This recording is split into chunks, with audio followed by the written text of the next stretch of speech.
Hello friends, हमारे YouTube channel पर आपका स्वागत है। आज हम बात करने वाले हैं हेनरी के नियम के बारे में। हमारा चैप्टर चल रहा है चैप्टर नंबर 1, जिसका नाम है विलियन। उसके अंतर्गत आज हम पढ़ेंगे हेनरी का नियम। तो हेनरी का नियम क्या है, हेनरी का नियम क्या कहता है, किससे संबंधित है, उसके बारे में बात करते हैं। तो हम आपको बता दें, जो हेनरी का नियम है यह गैस का द्रव में विलयता से संबंधित है। जब किसी गैस को हम द्रव में मिलाते हैं तो वो कितनी मात्रा में घुल सकती है, तो उसके आधार पर हेनरी ने नियम दिया है। तो हेनरी क्या कहता है कि सर्वप्रथम गैस की विलायक में विलयता तथा दाब के मध्य मात्रात्मक संबंध हेनरी ने दिया, जिसे हेनरी का नियम कहते हैं। तो हेनरी ने कहा कि जब भी किसी गैस को हम किसी विलायक में विलय करते हैं, मिलाते हैं, तो दाब लगाने पर वो कितनी मात्रा में उसमें घुल जाएगी, इस आधार पर हेनरी ने नियम दिया है। तो हेनरी कहता है कि इसके अनुसार स्थिर ताप पर किसी गैस की द्रव में विलयता द्रव अथवा विलयन की सतह पर पड़ने वाले गैस के आंशिक दाब के समानुपाती होती है। तो जब भी किसी गैस को हम द्रव में मिलाते हैं तो गैस का जो खुद का आंशिक दाब है, जितना आंशिक दाब वो लगाएगी उतनी ही मात्रा में वो घुलेगी। ज़्यादा मात्रा में दाब उत्पन्न करेगी तो ज़्यादा मात्रा में द्रव में वो घुल सकती है। तो आंशिक दाब के वो समानुपाती होती है, उसकी जो विलयता होती है गैस की। इसी प्रकार इसको हम इस प्रकार भी बता सकते हैं कि किसी विलयन में गैस का मोल अंश, जो गैस का जो मोल अंश है किसी विलयन में, उस विलयन के ऊपर उपस्थित गैस के आंशिक दाब के क्या होगा, समानुपाती होता है। जितना ज़्यादा आंशिक दाब लगेगा उस विलयन में उस गैस के मोल उतने ही अधिक होंगे। इसका अर्थ यह हुआ।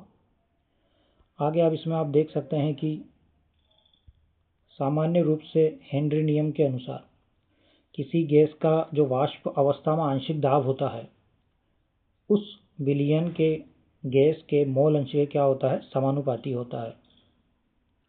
तो यही बात फिर से यहाँ पर रिपीट की गई है कि जो किसी गैस का जो वाष्प अवस्था में आंशिक दाब होता है, जब गैस वाष्प अवस्था में उसका जो आंशिक दाब रहता है,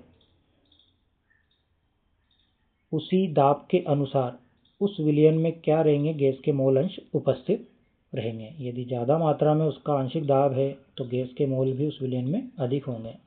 इसी प्रकार एक रिलेशन दिया गया है, इसे हम इस प्रकार भी लिखते हैं P समानुपाती X।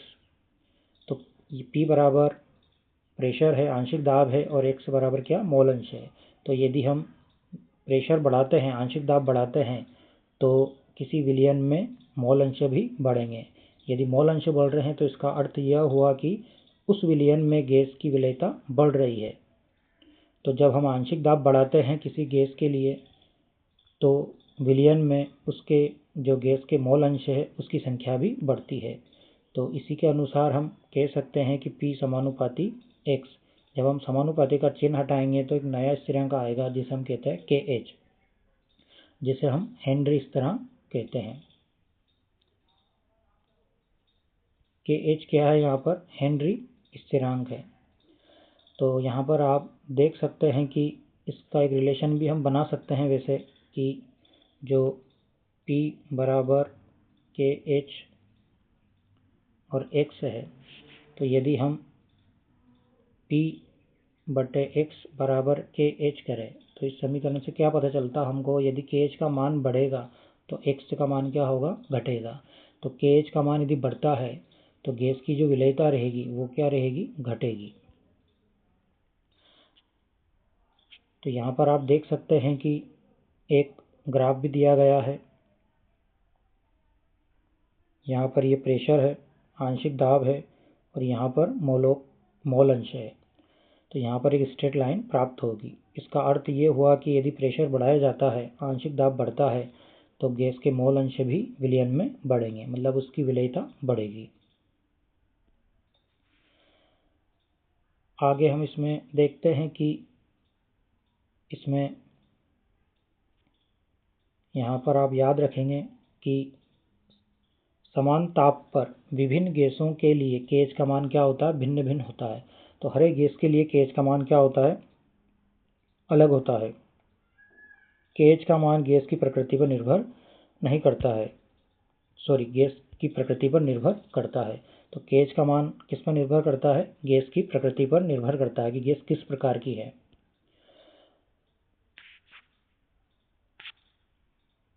इधर देखिए आप आगे इसमें कि केएच का मान जितना अधिक होगा, द्रव में गैस की विलेयता क्या होगी? कम होगी। यदि केएच का मान, अभी हमने एक रिलेशन देखा, तो केएच का मान यदि बढ़ता है तो विलेयता क्या होगी? घटेगी। आगे अब इसमें देख सकते हैं कि नाइट्रोजन और O2 दोनों के लिए ताप बढ़ने पर केएच का मान बढ़ता है, जिसका अर्थ है कि ताप बढ़ने पर इन गैसों की विलेयता घटती है। जब घटेगी तो यही कारण है कि जलीय स्पीशीज के लिए गर्म जल की तुलना में ठंडे जल में रहना अधिक आरामदायक है, क्योंकि जैसे जैसे टेम्परेचर बढ़ेगा तो उसमें क्या होगी? ऑक्सीजन की कमी हो जाएगी, ऑक्सीजन की घुलनशीलता कम हो जाएगी। इसलिए जो स्पीशीज होते हैं, जलीय स्पीशीज, वो ठंडे जल में रहना अधिक आरामदायक मानते हैं, या उनको इजीली वो उसमें सर्वाइव कर सकते हैं। तो केएच का मान बढ़ने पर क्या होता है? विलेयता घटती है। यह आपको याद रखना है। यहाँ पर एक टेबल भी दी गई है, उसे भी आप देख सकते हैं कि किस प्रकार मान दिए गए हैं। यहाँ पर ये गैस है, टेम्परेचर है और केएच का मान दिया गया है। तो केएच का मान जितना अधिक होगा उसकी विलेयता उतनी ही कम होगी। तो देखिए यहाँ विलेयता यहाँ 144 है केएच का मान, केएच स्थिरांक का मान, तो हीलियम की जो विलेयता होगी वो कम होगी। इसी प्रकार यहाँ अलग अलग गैसों के मान दिए गए हैं, टेम्परेचर दिए गए हैं। इसके आधार पर हम बता सकते हैं कि कौन सी गैस कितनी आसानी से, कितनी मात्रा में वो घुल सकती है किसी द्रव में। ये जल के लिए दिया गया है कि जल में इस टेम्परेचर पर वो गैस जो है वो कितनी मात्रा में घुल सकती है। उसके केएच के मान के अनुसार हम बता सकते हैं कि किसकी विलेयता अधिक होगी और किसकी विलेयता कम होगी। इसके बाद हम बात करते हैं इसके अनुप्रयोग के बारे में कि ये हमारे दैनिक जीवन में कहाँ काम आते हैं। तो आप देख सकते हैं सबसे पहले अनुप्रयोग में हेनरी नियम के उद्योगों में अनेक अनुप्रयोग हैं। तो हेनरी का जो नियम है, इनका उद्योगों में अनेक अनुप्रयोग है, उपयोग है। सबसे पहले आप देख सकते हैं सोडा जल एवं शीतल पेयों में CO2 की विलेयता बढ़ाने के लिए बोतल को अधिक दाब पर बंद किया जाता है। तो ज़्यादा प्रेशर डालकर हम CO2 गैस को, उसकी विलेयता क्या करते हैं? बढ़ाते हैं। तो आपने सोडा जल पिया होगा, शिकंजी हो गया, इसके अलावा कोल्ड ड्रिंक्स जो आती है उसमें CO2 की विलेयता बढ़ाने के लिए क्या करते हैं? आंशिक दाब लगाया जाता है। तो उससे CO2 की विलेयता जो शीतल पेय होते हैं, सोडा जल होता है, उसमें अधिक हो जाती है, अधिक घुल जाती है CO2 गैस। तो इस प्रकार से सोडा जल या जो कोल्ड ड्रिंक्स जो होते हैं उनको बनाया जाता है। आगे आप देख सकते हैं इसमें जो गोताखोर होते हैं, है ना, हम आपको यहाँ बता दें जो सोडा जल होता है वो CO2 प्लस H2O का विलयन होता है। H2O में क्या मिलाया जाता है? CO2 गैस मिलाई जाती है ना, आंशिक दाब लगाकर इसको इसमें विलय किया जाता है। इसी को हम सोडा वाटर कहते हैं। दूसरा है इसमें कि गोताखोरी में किस प्रकार से हेनरी का नियम लागू होता है। तो आप देख सकते हैं कि जब गहरे समुद्र में श्वास लेते हुए गोताखोरों को अधिक दाब पर गैसों की अधिक घुलनशीलता का सामना करना पड़ सकता है। तो जब गहरे समुद्र में श्वास लेते हैं गोताखोर, तो अधिक दाब पर गैसों की अधिक घुलनशीलता का सामना करना पड़ सकता है जब वो समुद्र में गहराई में जाते हैं, क्योंकि हम जैसे ऊंचाई पर जाते हैं तो दाब कम होता है, जबकि गहराई में दाब बढ़ जाता है गैसों का। तो जब गहराई में जाते हैं तो गैसों की अधिक घुलनशीलता हो जाती है। अधिक बाहरी दाब के कारण श्वास के साथ ली गई वायुमंडलीय गैसों की विलेयता रुधिर में अधिक हो जाती है। तो जब गहरे समुद्र में जाते हैं तो गैसों की विलेयता क्या हो जाती है? अधिक हो जाती है।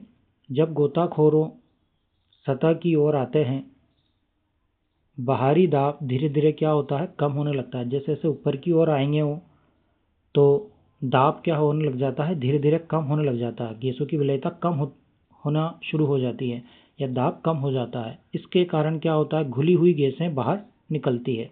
जैसे दाब कम हुआ तो ब्लड में उपस्थित जो गैस होती है जो ऑक्सीजन होती है वो CO2 के रूप में बाहर निकलना शुरू हो जाती है।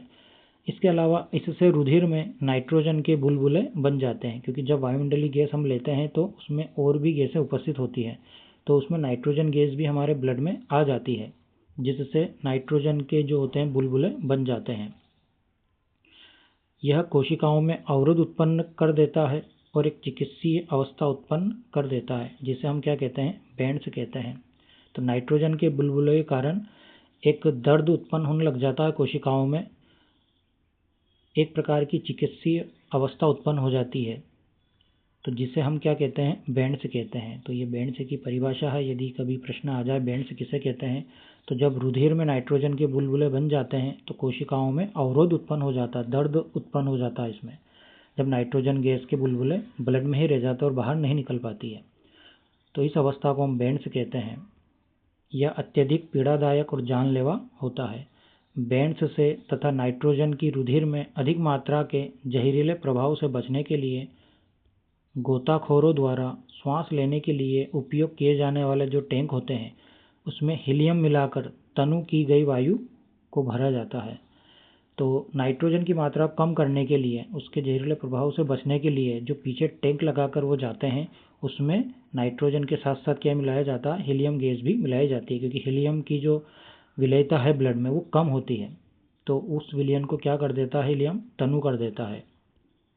तो आजकल जो टैंक का उपयोग किया जाता है उसमें जो गैस होती है हीलियम, नाइट्रोजन और ऑक्सीजन होती है, तो इसमें नाइट्रोजन की मात्रा कम कर दी गई है क्योंकि इसमें हीलियम मिला दिया गया है।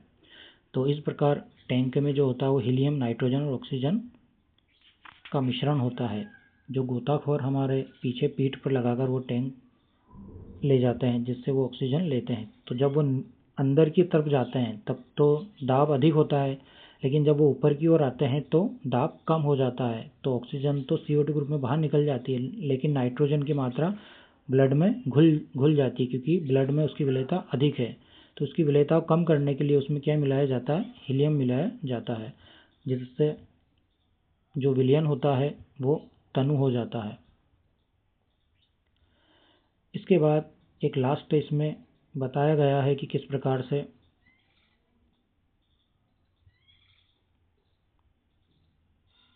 अधिक ऊंचाई वाली जगहों पर ऑक्सीजन आंशिक दाब सतही स्थानों से कम होता है। तो हम जानते हैं कि जब हम ऊंचाई पर जाते हैं तो ऑक्सीजन का जो दाब होता है वो कम होता चला जाता है,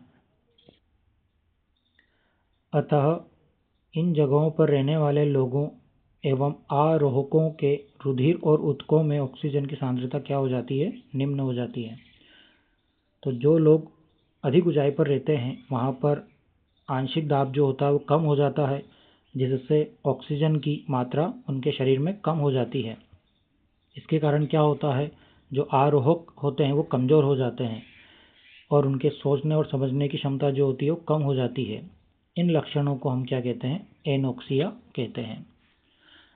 तो जैसे जैसे हम सतह से ऊपर की ओर अधिक ऊंचाई पर जाते हैं तो ऑक्सीजन का जो आंशिक दाब है वो सतह की तुलना में कम हो जाता है और ऑक्सीजन लेने में हमको दिक्कत आती है।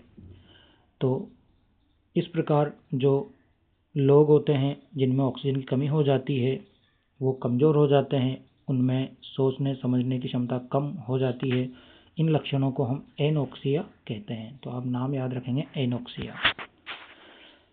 तो इस प्रकार हेनरी के ये मुख्य अनुप्रयोग है जो एग्ज़ाम में आते हैं कि हेनरी का नियम क्या है, इसके कोई 2 अनुप्रयोग या 3 अनुप्रयोग लिखिए, तो आप ये लिख सकते हैं अपनी भाषा में। तो आज हमने बात की है हेनरी के नियम के बारे में। अगले वीडियो में हम अब राउल्ट के नियम के बारे में बात करेंगे कि राउल्ट का नियम क्या होता है और उसका क्या व्यंजक है, उसके बारे में हम बात करेंगे। तो आज के लिए इतना ही। वीडियो देखने के लिए बहुत बहुत धन्यवाद।